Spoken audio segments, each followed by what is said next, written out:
Kasama mo yung lunch. Ika, kasama mo si Brian.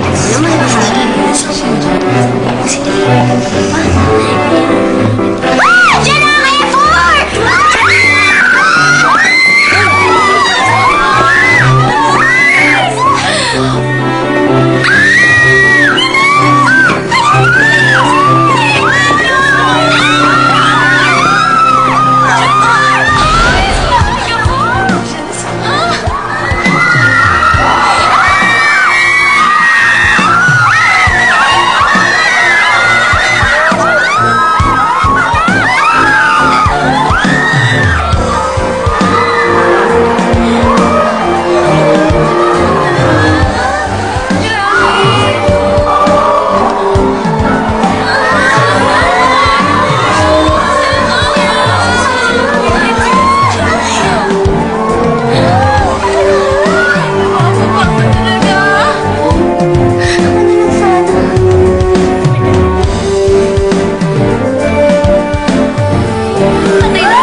May problema ba?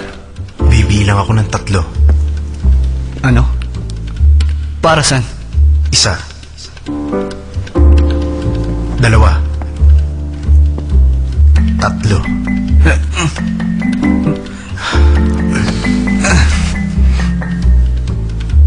Ubin? May natitira pa bang juice? Oo. Gusto mo ba?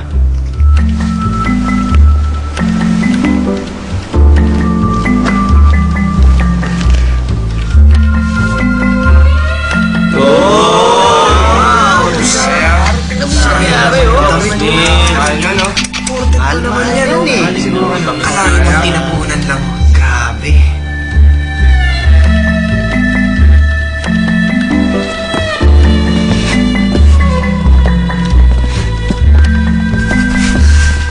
Ano? Okay ka lang ba?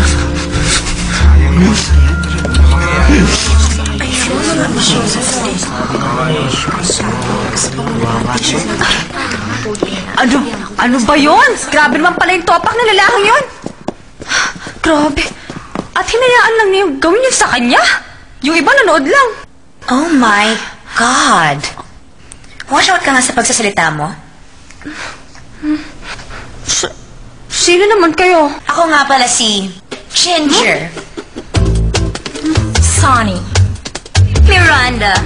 Kami ang the 3 beauties ng Shinhua High School.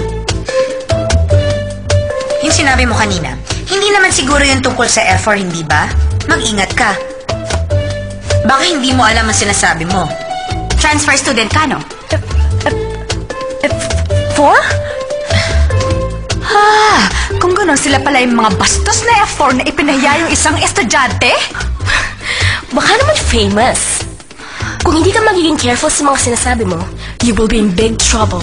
Dahil first day mo pa lang naman dito at may pagkataklesa kang hindi ka naman kilala, hahayaan ka muna namin. Sinisira mo ang aming F4.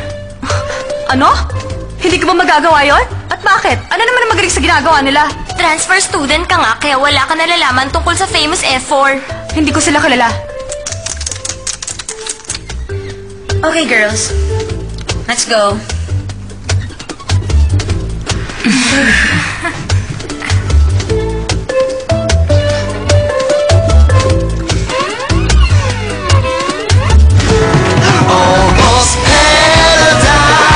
Song Wubin, anak ng chairman ng Imsel Construction Business at siya rin ang magiging tagapagmana. Nasa real estate business din sila at pag-aari nila ang kalahati ng Jeju Island. Kilala ang kanilang pamilya dahil sa kanilang koneksyon sa mafia.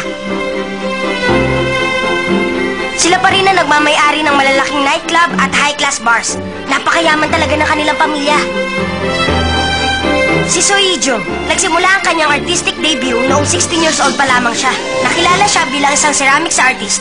Malaking art exhibit ang ginaganap every 2 years. Napili siya ng UNESCO bilang isa sa mga best young artist. Mabuti na lang, may isa sa kanila na may magandang ginagawa. Hindi mo na iisiping mahihirap ang mga artist ngayon. Ang kanyang grandfather ay ang ng sikat na si So Yun-ho. Pamilya nila ang may-ari ng Wusong Museum. Sila ang may-ari nun? Napakayaman pala nila. Huwag mo na kayang alamin lahat. Baka maloka ka lang.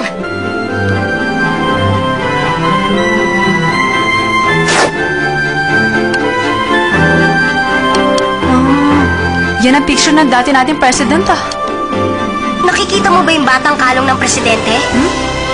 Yang batang yan ay si Yoon Ji-hoo. Namatay ang kanyang mga magulang sa car accident at siya lang ang nakaligtas. 5 years old pa lamang siya noon. Pero president si Yoon Ji-hoo?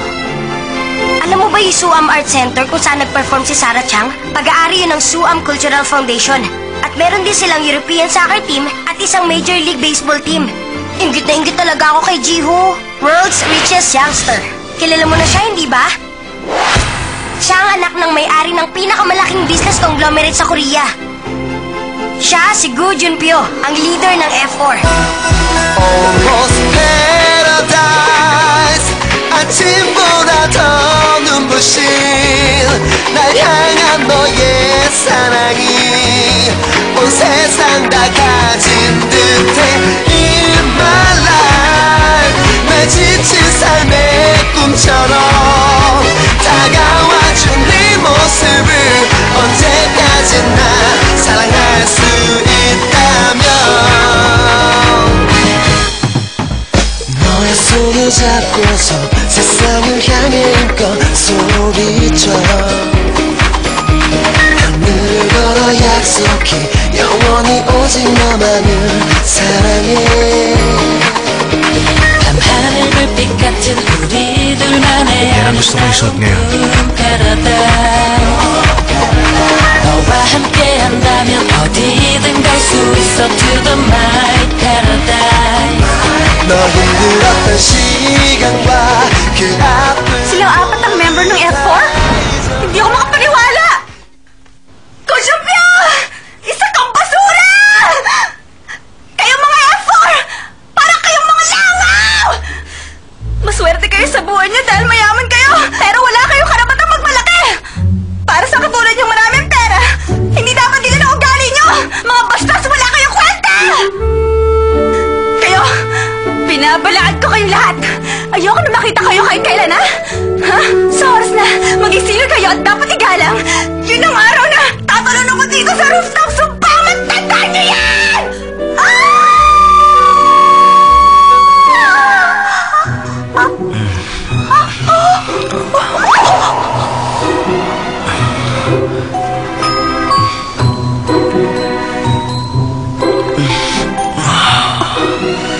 Si Yoon Ji-hoo?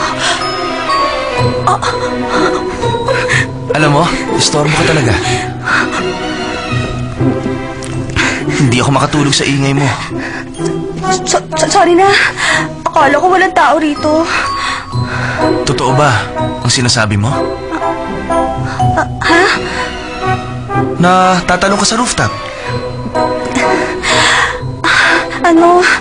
Ang ibig ko lang naman sabihin. Narinig mo ba lahat ng sinabi ko? Ano? Yung sinabi ko. Yung tungkol sa sinabi mong mga langaw kami?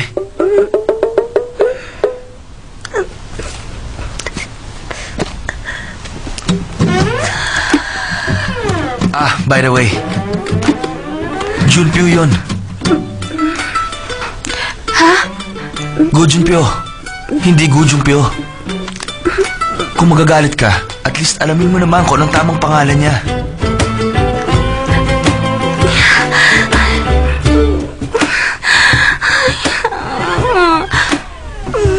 Gabi mo na ang regalo ko para sa'yo. paradise 아침보다 더 눈부신 날 향한 너의 May gusto ko ba sabihin? Ikaw!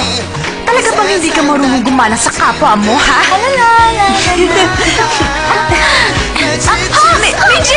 꿈처럼 다가와준 네 모습을 언제까지나 사랑할 수 Anong pera ang pinagmamalaki mo, ha? Siguro naman tama ng 3,000 sa'yo. Pag hindi natanggal ang mantsa, dalhin mo sa amin. 잡고서 Sino ka ba sa palagay mo? 소리쳐 Naku, may red card siya! Second year class B, si Gunjaldi. Siya ang napili ng F4 na bigyan ng red card. Hindi ka pa ba tapos sa kanya? Sana hindi na lang siya naghanap ng sakit na ulo. Kailangan pa niya pumunta rito at bumul sa harapan ko tapos ang kwento. 3, 2, 너와 함께한다면